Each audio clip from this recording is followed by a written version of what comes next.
रात को अफ़ान वापस आया तो कमरे का दरवाज़ा बंद था। काम वाली से पूछा तो उनसे पता चला कि उन्होंने अफ़ान के कहने के मुताबिक खाने में नींद की दवा दे दी थी। अफ़ान भी अपने कमरे में आया। बेड पर लेटते ही आंखों से आंसू बहने लगे। गहरी सांस लेते हुए उसने अपने चेहरे पर हाथ फेरा था। कल वो महक को लेकर वापस घर जा रहा था। दिल घर वालों का रिएक्शन देखने के लिए बेसब्र था। 3 साल से सब महक को ढूंढ रहे थे। जब चाचा चाची महक को देखेंगे तो खुशी से झूम उठते और आने वाले वक्त का सोचकर वो बहुत मुतमईन था। महक के बारे में सोचते सोचते उसकी आंख लग गई थी। सुबह जब वो कमरे से बाहर निकला तो महक नाश्ता कर चुकी थी। वो नीचे जमीन पर बैठी थी और काम वाली नरमी से उसके बाल बना रही थी। अफान खामोशी से कमरे से बाहर निकल गया। फैजान कहाँ है? अफ़ान ने काम वाली से पूछा। वो तो सुबह ही वापस चले गए। काम वाली के बताने पर अफ़ान ने एक गहरी सांस ली थी। उसे फैज़ान का रवैये पर कोई तकलीफ नहीं हुई थी। शायद ऊपर वाले की तरफ से ही था कि फैज़ान महक के लिए पीछे जाता, वरना वो अगर महक की तरफ बढ़ता तो अफ़ान अपने कदम पीछे ले लेता, और अब वो पीछे कदम लेने की हालत में नहीं था। फैज़ान अब घर वापस पहुंचा था। झुके कंधे, झुका हुआ सीना और झुकी हुई नजरें। वो घर के अंदर गया तो सबसे पहले राबिया बेगम उसके पास आईं। कहाँ थे तुम? और अफ़ान तुम्हें कहाँ पर लेकर गया था? और फोन भी नहीं उठा रहे थे। राबिया बेगम के कहने पर फैजान ने उनके हाथ थाम लिए थे। मम्मी, महक मिल गई है, फैजान ने कहा। कमरे के दरवाजे पर खड़ी आफरीन, जो 2 दिन से परेशान थी, वो मुस्कुराई। उसका फैजान के साथ वक्त और साथ अब खत्म होने को था। नहीं फैजान, अब नहीं। अब तुम बाप बनने वाले हो और आफरीन के साथ कोई ज्यादती मत करना, राबिया बेगम ने कहा तो फैजान एकदम से हंसा। नहीं कर रहा मम्मी, आफरीन की दुआओं में बहुत ताकत है। कुदरत ने उसे इस काबिल नहीं छोड़ा कि मैं उसे अपना सकूं। मेरे अंदर इतना हौसला नहीं है। ये कहते हुए फैजान की आंखों में से आंसू टपकने लगे थे, जबकि आफरीन का दिल जोर से धड़का था। क्या हुआ था महक के साथ? क्या हुआ है फैजान? कहाँ थी वो? और 3 सालों से वो कहाँ पर थी? राबिया बेगम ने पूछा तो फैजान उन्हें सब कुछ बताता चला गया। राबिया बेगम अपने मुंह पर हाथ रखकर रोने लगी और फिर फैजान को हौसला देने लगी। फैजान की निगाह कमरे के दरवाजे पर पत्थर बनी खड़ी आफरीन पर पड़ी थी। आफरीन को कबूल करने के बाद भी वो आज तक दिल से कबूल नहीं कर पाया था, सिर्फ महक की वजह से। पर अब आफरीन का वजूद उसके सामने बिल्कुल अकेला था। उसके पास महक का अक्स तक नहीं था। वो खड़ा होता हुआ आफरीन की तरफ बढ़ा था तो आफरीन फौरन कमरे के अंदर चली गई थी। फैजान कमरे के अंदर गया तो आफरीन तो बेकसूर थी। इतने साल वो आफरीन को कसूर देता रहा, न वो महक को पास रख सका और ना ही आफरीन को।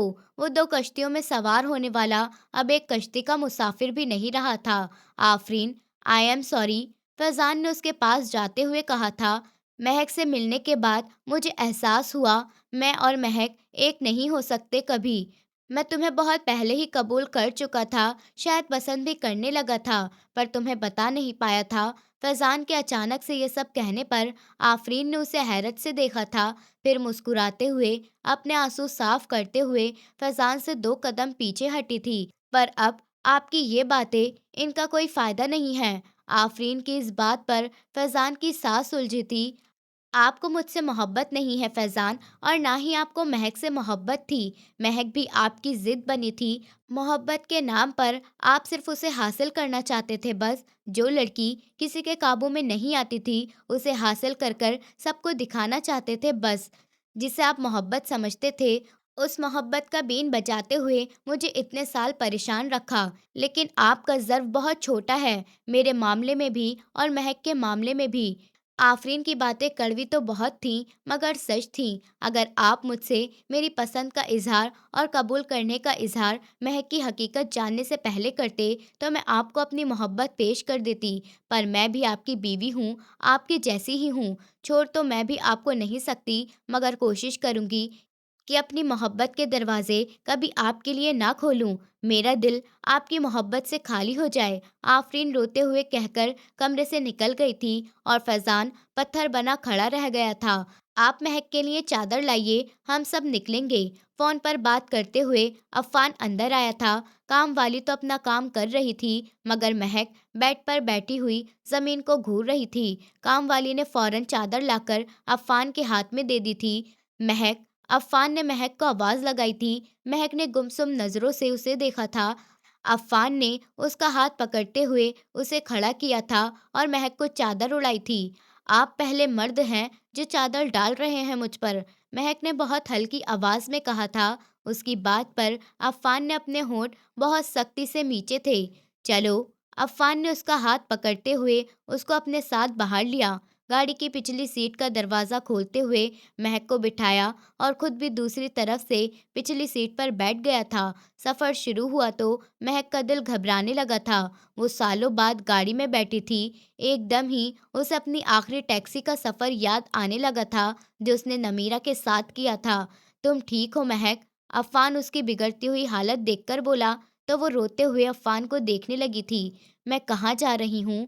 वो घबराए हुए अंदाज में पूछ रही थी। तुम घर जा रही हो मेरे साथ, जहाँ सब तुम्हारा इंतज़ार कर रहे हैं। चाची, चाचा, दादा सब हैं वहाँ पर। अफ़ान के कहने पर महक का चेहरा उदासी से भर गया था। नहीं, मैं नहीं जाऊँगी, मैं घर नहीं जाऊँगी, वो ये कहते हुए रोने लगी थी।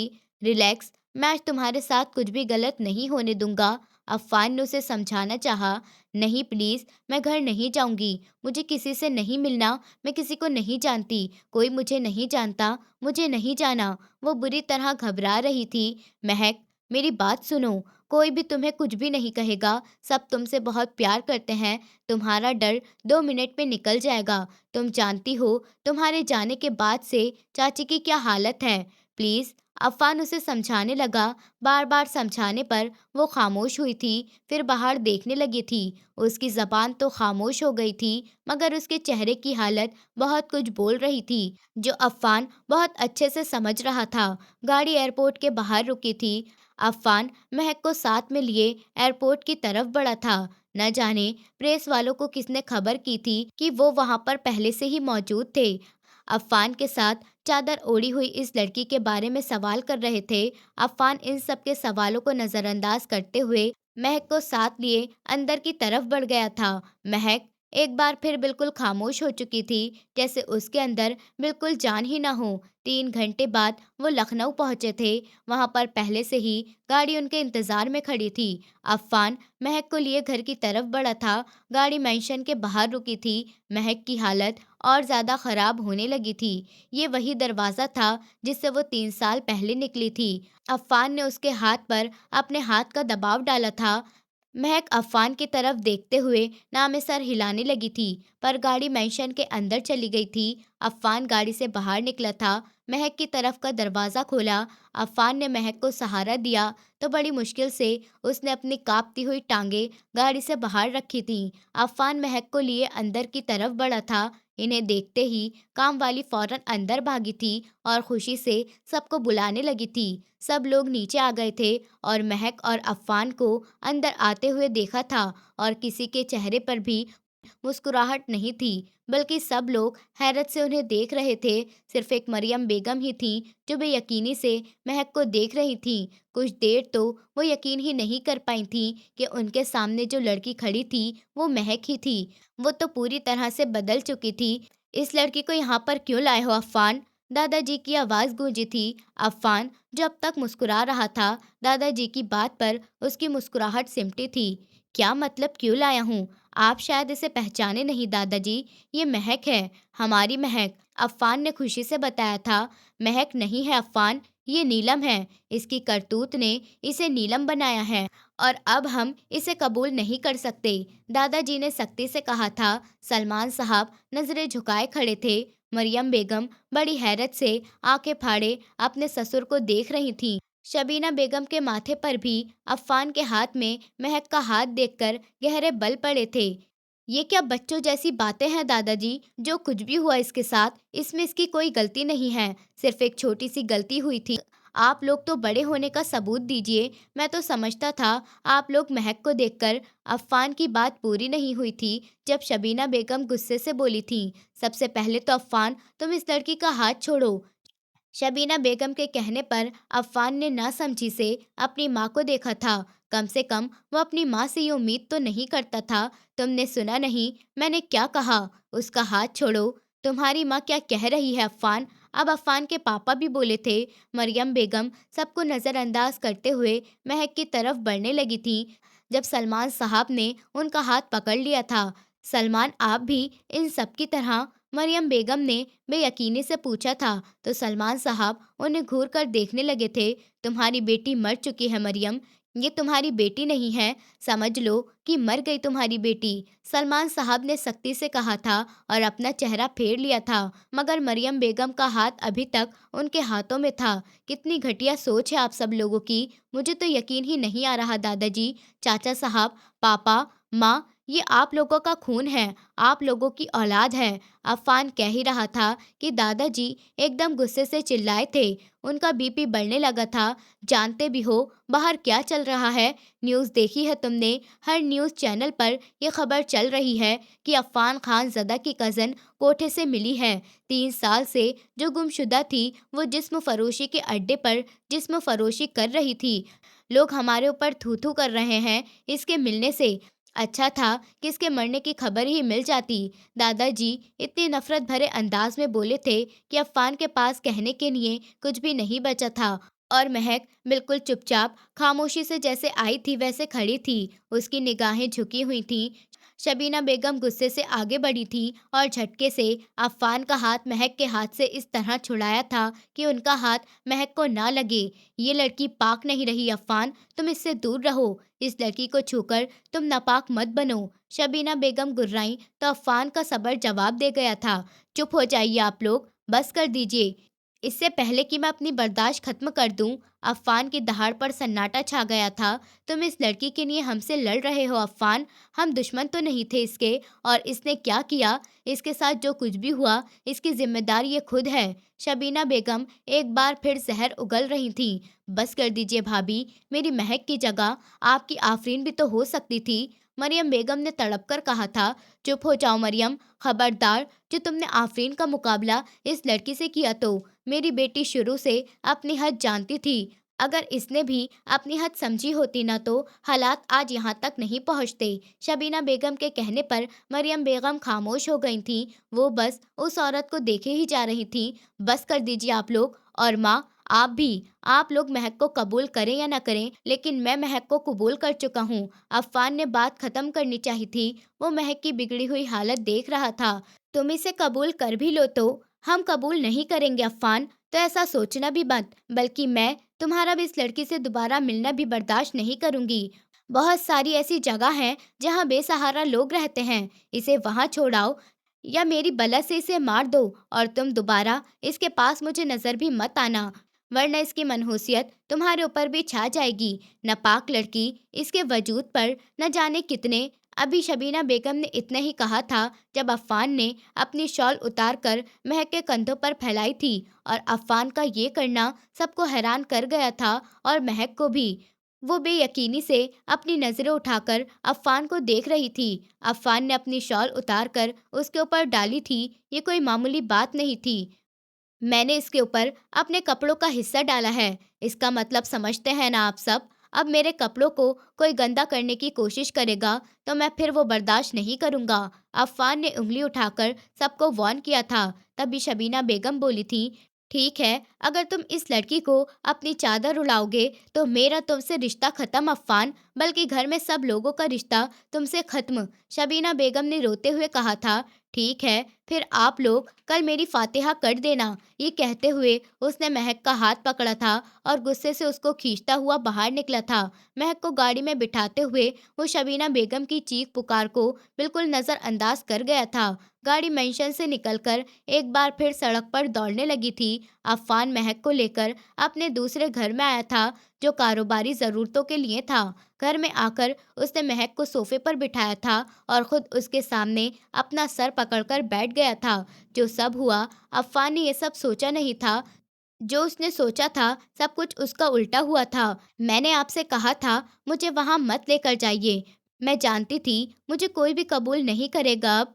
महक ने रोते हुए बेबसी और बहुत सारे जज्बात से कहा था, अफसोस और हैरत तो मुझे चाचा जान पर हो रही है। वो कैसे तुम्हें धुतकार सकते हैं? तुम तो उनकी औलाद हो, उनका खून हो। मैं समझता था वो तुम्हें एकदम अपने सीने से लगा लेंगे। उन्होंने बहुत ढूंढा था महक तुम्हें। मैंने इनको तुम्हारे लिए तड़पते हुए देखा था। अफान हैरत से बता रहा था। महक ने सख्ती से अपनी आंखें मीच दी। होठ कुछ कहने को फड़फड़ाए थे, मगर समझ नहीं आया था कि क्या बोले।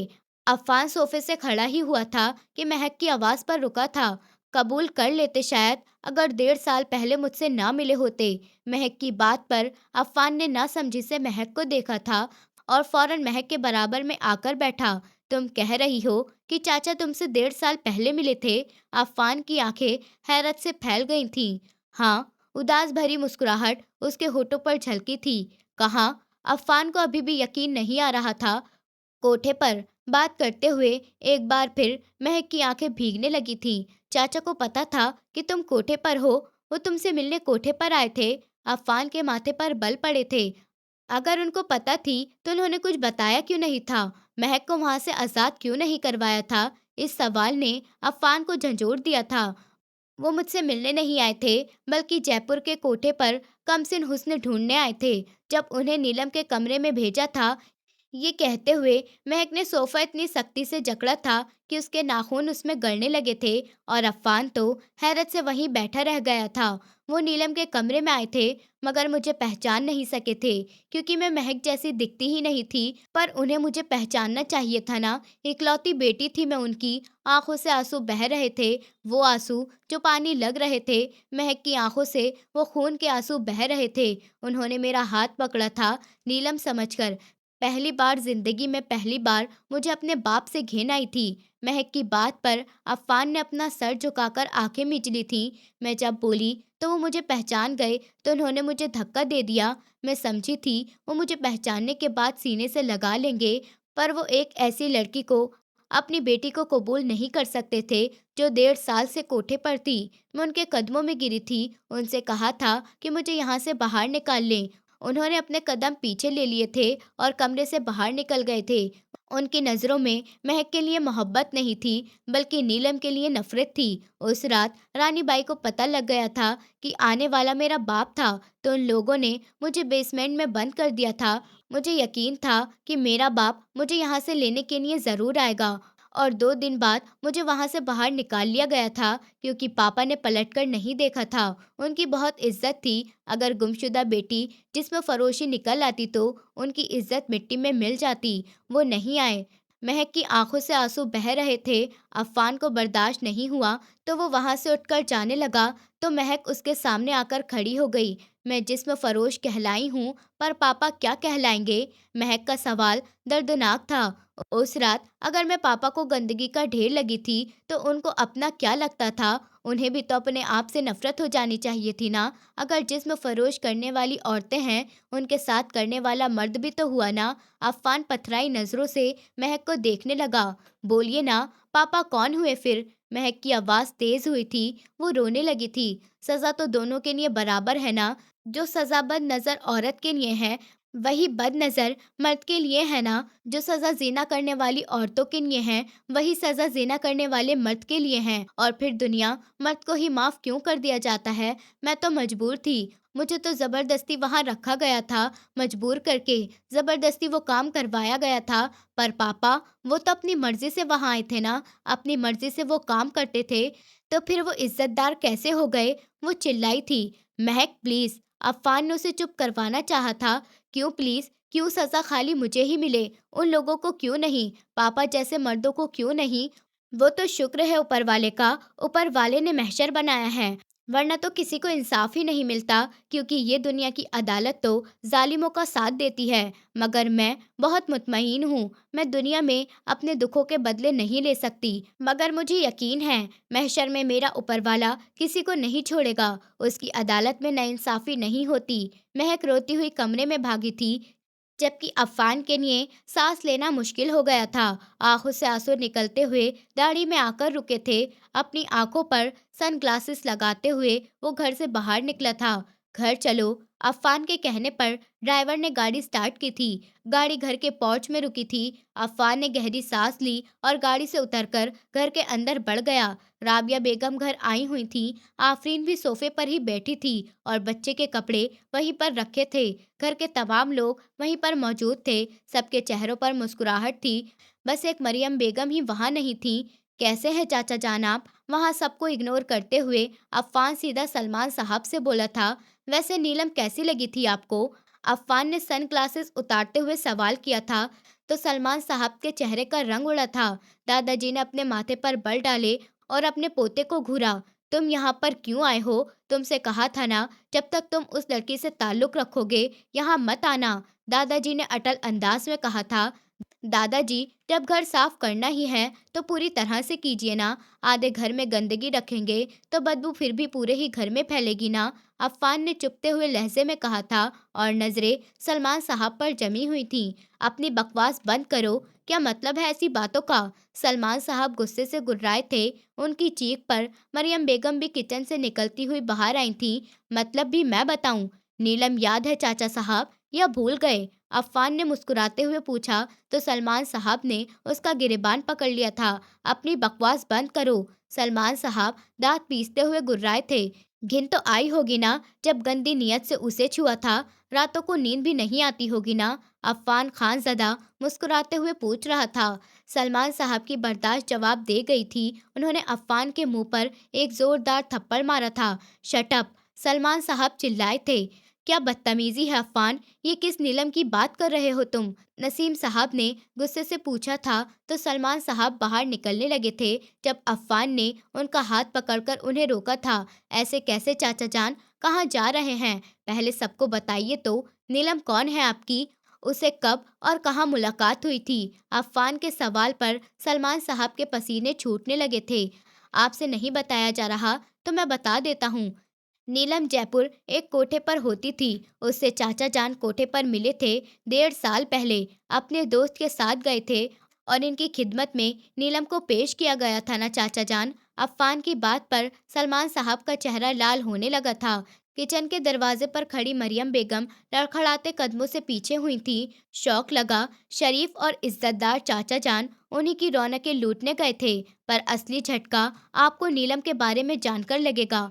आप लोगों को पता है नीलम, अफ़ान ने इतना ही कहा था जब सलमान साहब ने जोर से उसका हाथ पकड़ा था। बकवास बंद करो। वो गुर्राए थे। वो नीलम कोई और नहीं, महक थी। अपनी बेटी को एक रात के लिए खरीदने वाला इंसान ये है।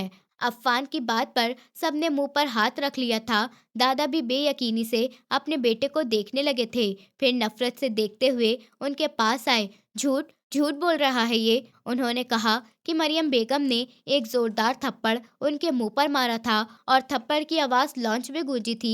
आप ऐसा कैसे कर सकते हैं सलमान? आपने अपनी ये बातें छुपाने के लिए मेरी बेटी को इस दलदल में छोड़ दिया था। मरियम बेगम सलमान साहब का गिरेबान पकड़ते हुए चिल्लाई तो दादाजी के माथे पर बल पड़े थे। दिमाग खराब हो गया है बहू तुम्हारा। ये मर्द है और मर्द अगर बिना कपड़ों के भी घूमे तो इज्जत नहीं जाती, पर लड़की। दादा की बात पर अफ़ान के माथे पर बल पड़े। कुछ तो ख्याल करिए अब्बा जी, बाल सफ़ेद हो गए हैं आपके। क्या ऊपर वाले के सामने खड़े होकर आप ये जस्टिफिकेशन दे सकते हैं? जब ऊपर वाला सलमान को जिना की सजा दे रहा होगा तब भी यही बोलेंगे आप, मर्द था? घिन आ रही है मुझे सलमान साहब आपसे। मेरी बेटी अगर पाक नहीं रही तो आप लोग उससे ज्यादा नापाक हैं। आपको मर जाना चाहिए था तभी जब अपनी बेटी को गंदी नजर से छुआ था। शर्म नहीं आती आपको सलमान? मरियम बेगम उनके चेहरे पर मारते हुए पीछे को गिरी थी तो अफ़ान ने उन्हें थामा था। दादाजी भी कुछ नहीं बोल पाए थे जबकि सलमान साहब जमीन पर रोते हुए मरियम बेगम के आगे हाथ जोड़ रहे थे। मैं माफ़ नहीं करूंगी सलमान। मैं सालों से सोच रही थी मेरी बेटी को किस बात की सज़ा मिल रही है, पर मेरी बेटी को आपकी नहुसत खा गई। आप तो जालिम हैं। आपकी नहुसत हमें खा गई, बर्बाद कर गई। अपना सर पीटते हुए वो चीखने लगी थी। मैं यहाँ नहीं रह सकती अफ़ान, मुझे यहाँ से ले चलो। मैं अपनी बेटी के साथ रहूंगी। मैं उसे पाक मानती हूँ। वो बेकसूर है। उसका कसूर सिर्फ इतना था कि उसने नादानी में उस लड़की के ऊपर भरोसा किया। वो गंदी नहीं है अफ़्फ़ान। मरियम बेगम अफ़्फ़ान के कंधे पर सर रखकर रो रही थीं। अफ़्फ़ान ने अफ़सोस से वहाँ खड़े सब लोगों को देखा था और आखिर में अपनी माँ को, जो आंखों में आंसू लिए मरियम बेगम और अफ़्फ़ान को देख रही थीं। औरत को तो औरत का दर्द समझना चाहिए ना, तो दूसरों की बेटी का दर्द क्यों नहीं होता? अगर महक की जगह आफरीन होती, तब भी क्या आप ऐसे ही करती? अफ़्फ़ान ने अफ़सोस से कहा था, तो शबीना बेगम ने नज़रें फेर ली थीं। अफ़्फ़ान अफ़सोस से मरियम बेगम को सहारा देते हुए उठा था। जब शबीना बेगम तड़प कर बोली थी, मैं उससे मिल लूँगी, उसको माफ़ कर दूँगी, उससे कुछ नहीं कहूँगी, पर तुम पीछे हो जाओ अफ़्फ़ान। बहुत ख्वाब देखे हैं मैंने तुम्हारी शादी के, तुम्हारे वारिस के, और तुम महक जैसी लड़की को डिज़र्व नहीं करते हो। मैं उसे अपने घर की बहू नहीं मान सकती और ना ही उसके पेट से होने वाली औलाद को अपना वारिस। शबीना बेगम ने आंसू साफ करते हुए कहा था। अफ़्फ़ान ने गहरी सांस ली। महक ने आपके साथ ऐसा कुछ किया ही नहीं माँ कि वो आपसे माफ़ी मांगे या आप उसको माफ़ करें, और ना ही आपको उससे मिलने की ज़रूरत है। और रही बात ये कि मैं उसको डिज़र्व करता हूँ या नहीं, तो 3 साल मैंने उसके लौटने की दुआ मांगी है। तड़पा हूँ मैं उसके लिए, आप सबके लिए वो महक होगी, पर मेरे लिए सालों की मोहब्बत है।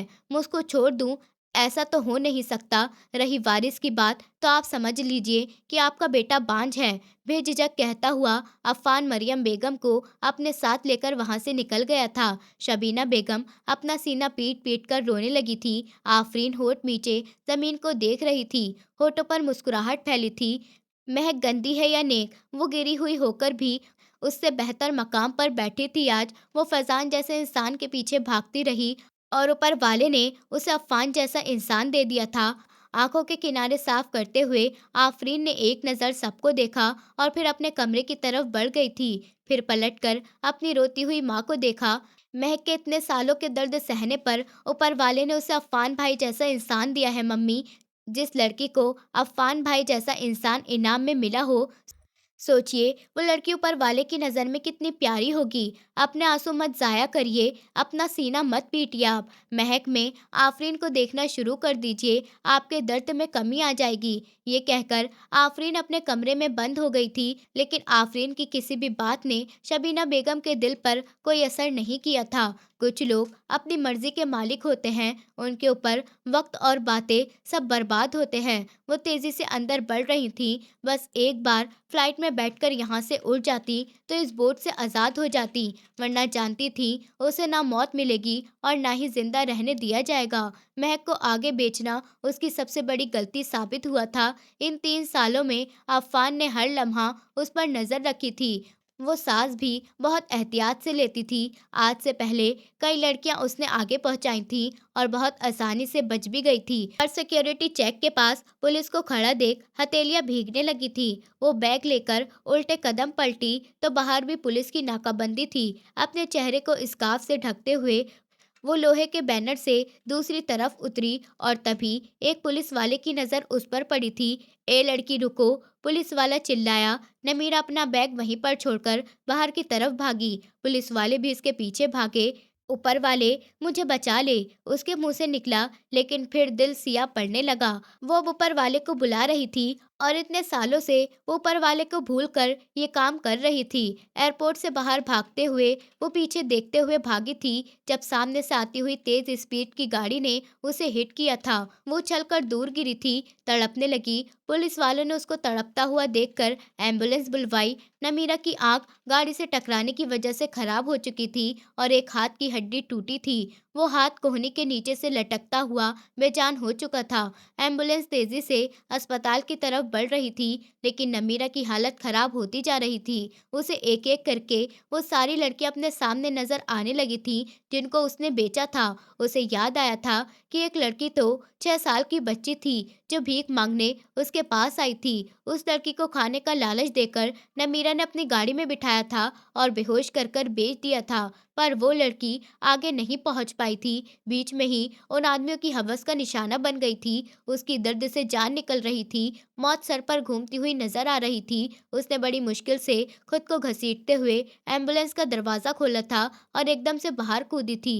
रोड तो खाली था, मगर दूसरी तरफ से आता हुआ वाटर टैंकर उसके ऊपर से गुजर गया था। कुछ ही पलों में सब कुछ खत्म हो गया था। पुलिस वैन और एम्बुलेंस रुकी थी और इस हादसे को देखकर सबने अपनी आंखें बंद कर ली थीं। सड़क पर नमीरा के शरीर के टुकड़ों पर सफेद चादर डाल दी थी। एसपी ने अफ़ान को फोन मिलाया था। महक मरियम बेगम की गोद में सर रखकर लेटी थी। अफ़ान सोफे पर उनके सामने बैठा बस महक को ही देखे जा रहा था। बराबर में रखा फोन वाइब्रेट हुआ। एसपी का फोन था। क्या खबर है? अफ़ान ने पूछा तो महक ने आंखें खोलकर अफ़ान को देखा। एसपी की बात सुनते ही अफ़ान ने अपने होंठ मीट लिए थे। रानी बाई चंदा, लखनऊ वाली बाई और वो बीच में जितने भी आदमी शामिल थे, मुझे उन सब का भी नमीरा जैसा हाल चाहिए, लेकिन मरने नहीं चाहिए। इनको जिंदा रखो और रोज वही दर्द दो और सबको खबर कर दो, कोई इनको छुड़ाने की कोशिश भी ना कर सके। और इनसे गुलवाओ कौन कौन ह्यूमन रैकेटिंग में शामिल था। ऑपरेशन शुरू करो, कोई एक भी नहीं बचना चाहिए। और अपने प्रमोशन की फिक्र बिल्कुल भी मत करना। अफ़ान ने ये कहकर कॉल कट कर दी थी। महक अफ़ान को ही देख रही थी। नमीरा टैंकर के नीचे आकर मर गई है और असली गुनाहों की सज़ा तो मरने के बाद ही शुरू होती है। अफ़ान ने कहा था, जहन्नम की आग में जलेगी वो। मरियम बेगम ने आंसू साफ करते हुए कहा था, जैसा अफ़ान ने कहा था, बिल्कुल वैसा ही हुआ था। चंदा रानीबाई समेत उन सब के मरने की खबर नशेड़ हो गई थी। पूरे शहर में पुलिस के ऑपरेशन शुरू हो चुके थे। अलग अलग कोठों से मिलने वाली लड़कियों को उनके घर भेजा जा रहा था। कुछ के घर वालों ने अपनी बेटियों को कबूल कर लिया था, तो कुछ के घर वालों ने उन्हें रखने से मना कर दिया था। कुछ इतनी छोटी लड़कियां थीं कि उन्हें अपना घर याद ही नहीं था और ना ही किसी ने उनको पहचानते हुए अपनी बेटी होने का दावा किया था। उन सबको यतीम खाने में पहुंचाया गया था। जो आदमी लड़कियों को आगे पहुंचाने में शामिल थे, उन सभी को अरेस्ट कर लिया गया था। तो इनमें से कुछ ने अपने ही खानदान और मोहल्ले की लड़कियों को धोखे से यहाँ पहुंचवाया था। इनमें सड़क पर रेडी करने वाले भी शामिल थे, जो कॉलेज और कोचिंग के बाहर होते थे और लड़कियों को अपने ध्यान में रखते थे। जब कोई सन्नाटे में या केले में जूस या कोई चीज़ खरीदती थी, तो उसमें नशे की दवाई मिली होती थी। कुछ कदम आगे जाकर वो बेहोश होती थी और फिर उन्हें उठा लिया जाता था। ऐसे बहुत सारे केसेस इस ऑपरेशन में हुए थे। हेडलाइंस में चीख चीख कर माँ बाप को खबरदार किया जा रहा था। मरियम बेगम ने रिमोट उठाकर टीवी बंद किया था। 1 महीना हो गया था महक को आज़ाद हुए, मगर वो पत्थर बनकर रह गई थी। कभी कभी तो मुर्दा जैसी पड़ी रहती थी। घंटों एक ही पोजीशन में बैठी गुजार देती थी। इन 3 सालों में उसे भूखा रहने की ऐसी आदत हो गई थी कि खाने की अलग अलग चीज़ और कोई कमी न होने के बाद भी वो बस 2-3 निवाले ही खा पाती थी। उसकी हालत देखकर मरियम बेगम और अफ़ान बहुत परेशान थे। कमरे के दरवाजे पर नॉक करता हुआ अफ़ान कमरे के अंदर आया। मरियम बेगम उसे देखकर नरमी से मुस्कुराई, जबकि महक सोफे पर पाँव ऊपर किए ऐसे ही बैठी रही। ये लो। अफ़ान ने उसके सामने उसका फ़ोन रखा। महक ने घबराकर उसको देखा। वो अक्सर घबरा जाया करती थी। ये क्या है? वो नासमझी से पूछने लगी थी। देखने में तो मोबाइल लग रहा है। अफ़ान ने हल्के फुल्के शरारत भरे अंदाज में कहा था।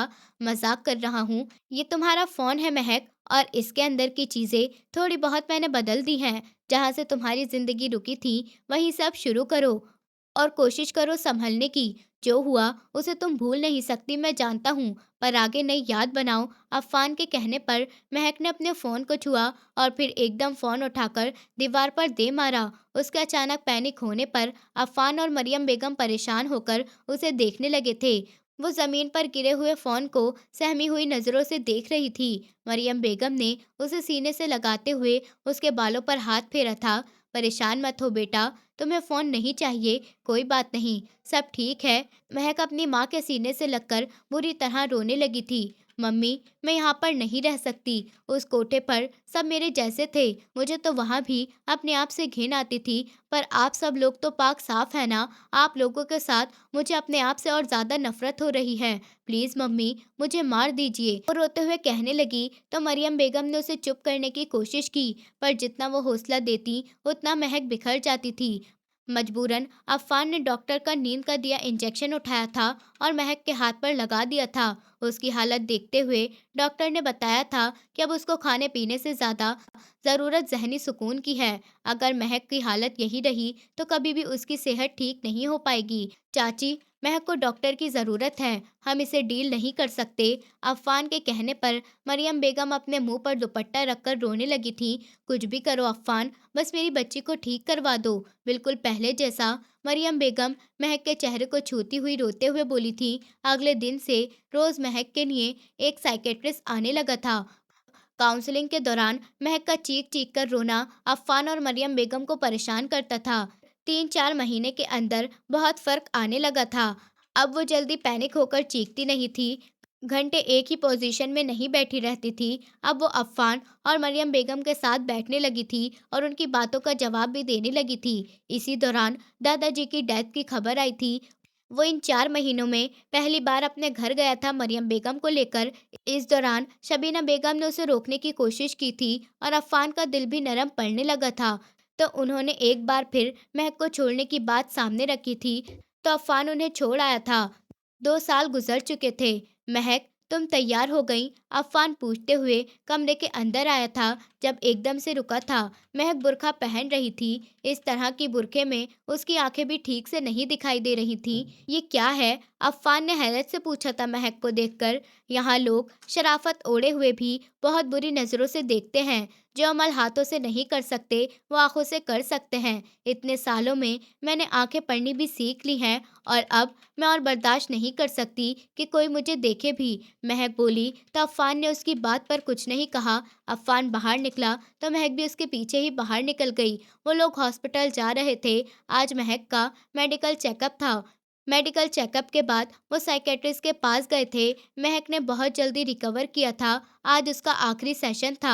अफ़ान कमरे के बाहर ही बैठा था जब वो मुस्कुराती हुई 1 घंटे बाद डॉक्टर के कमरे से बाहर निकली थी, पर बुर्के की वजह से अफ़ान उसकी मुस्कुराहट नहीं देख सका था। कैसा फ़ील कर रही हो अब? अफ़ान ने गाड़ी स्टार्ट करते हुए पूछा था। बहुत हल्का फ़ील हो रहा है अफ़ान, अब पहले जैसा बुरा नहीं लग रहा है। महक के कहने पर अफ़ान धीरे से मुस्कुराया था। महक, अफ़ान ने गहरा सांस लेते हुए उसे पुकारा था। जी, महक ने कहा था, मैंने 2 साल पहले तुम्हारे ऊपर सबके सामने अपनी चादर डाली थी। तुम इसका मतलब समझती हो? अफ़ान की बात पर महक ने लब मीच लिए थे। जी समझती हूँ, पर यह नहीं हो सकता। अफ़ान ने रोड की एक साइड पर गाड़ी रोकी थी। क्यों नहीं हो सकता? अफ़ान ने उलझन भरी आंखों से महक को देखा था। आप बहुत अच्छे हैं। शायद अब तक मैं जिससे भी मिली हूँ, उन सबसे अच्छे। आप बहुत अच्छी लड़की डिज़र्व करते हैं। महक ने फीकी सी मुस्कुराहट अपने चेहरे पर लाकर कहा था। तुम अच्छी नहीं हो? अफ़ान ने नाराज़गी से पूछा था। आप मेरी सच्चाई जानते हैं, फिर क्यों मुझे दुख देने वाला सवाल पूछते हैं? महक का लहज़ा भी खफा हुआ था। तुम्हारा क्या है? एक शरीफ लड़की हो, जो कुछ भी हुआ उसमें तुम्हारी कोई गलती नहीं थी। जो हुआ उसे भूल नहीं सकती, तो उसे अपने हाल में शामिल मत करो प्लीज़। तुम अपनी हकीकत जानना चाहती हो। तुम्हारी हकीकत यह है, तुम अफ़ान खानज़दा का इश्क हो। तुम वो हो जिसे मैंने सालों मांगा है। मेरे सब्र का फल हो तुम। तुम वो हो जो 3 साल बराबर जुर्म सहने के बाद भी आज मजबूत खड़ी हो। अफ़ान के कहने पर महक की आंखों से आंसू बहकर उसके गालों पर बहने लगे थे। प्लीज़ महक, ये पिछले बीते हुए साल मैंने भी बहुत मुश्किल से गुजारे हैं।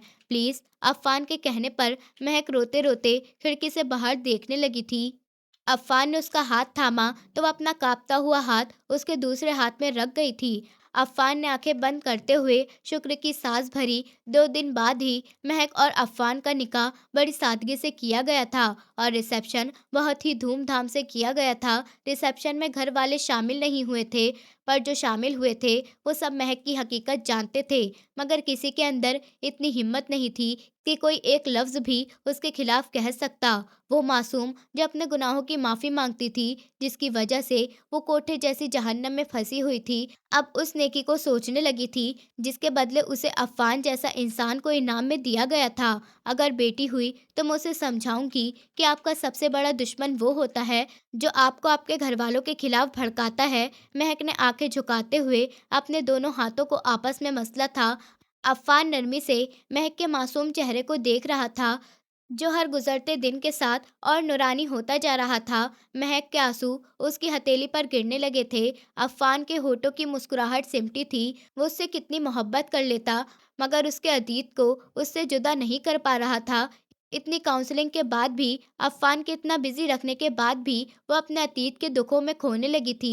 अफ़ान ने डॉक्टर से 2 बार बात भी की थी, पर डॉक्टर का कहना था कि ये सब वक़्त के साथ ठीक हो जाएगा। अगर औलाद हो जाए तो इतना सोचने का वक़्त नहीं मिलेगा। और कुछ वक़्त बाद ही इनको खुशखबरी मिली थी कि महक प्रेग्नेंट थी। लेकिन मगर प्रेगनेंसी के वक़्त वो बहुत जज़्बाती हो गई थी। अफ़ान ने महक के दोनों हाथ अपने हाथों में थामे और उसके हाथों पर अपने लब रखे। और अगर बेटा हुआ तो मैं उसे बताऊंगा कि आगे लड़की की तरह लड़का भी बेलिबास हो तो उसकी सज़ा भी वही है। अगर वो बच भी गया तो ऊपर उसका हिसाब होगा। अफ़ान के कहने पर महक नम नज़रों से मुस्कुराई थी। चलो, अब बहुत रोना धोना हो गया। अपने साथ साथ तुम हर बार मुझे भी रुलवा देती हो। मर्द हूँ, कुछ तो ख्याल करो। महक, लड़कियों वाली वाइब आने लगी है मुझे। अफ़ान के कहने पर महक की आंखें भी मुस्कुराने लगी थी। कहाँ जाएंगे? रात के 3 बज रहे हैं। महक ने पूछा। तुम्हारा काम ये है कि जिस रास्ते पर मैं चलूं, तुम बस मेरे कदम पर कदम रख दो। वैसे हम अभी आइसक्रीम खाने जा रहे हैं। ये कहकर अफ़ान ने अबाया उठाकर महक के सामने रखा। थोड़ी देर बाद वो दोनों गीली सड़क पर हल्के हल्के चलते शहर की रौनकों की तरफ बढ़ने लगे थे। महक को अफ़ान जैसा हमसफ़र मिला, उसके आगे की ज़िंदगी खुशियों से भरी होगी। बहुत सारे लोगों का दिल इतना बड़ा नहीं होता। महक को मरियम और अफ़ान के अलावा किसी ने कबूल नहीं किया। सब कह रहे थे, महक की सज़ा इतनी बड़ी क्यों? बस उसकी नादानी ने उसकी ज़िंदगी उजाड़ दी थी। लोग कह रहे थे, महक नापाक है। तो महक पाक ही है ना? नापाक तो जुल्म करने वाला हुआ ना? और हकीकत में शायद ही अफ़ान जैसे लोग होते हैं। दोस्तों, उम्मीद करती हूँ आपको हमारी कहानी पसंद आई होगी। कहानी पसंद आई है तो वीडियो को लाइक करें, चैनल पर नए हैं तो चैनल को सब्सक्राइब करें और हाँ, नोटिफिकेशन बेल को ज़रूर दबाएं ताकि अगली अपडेट सबसे पहले आपको मिले।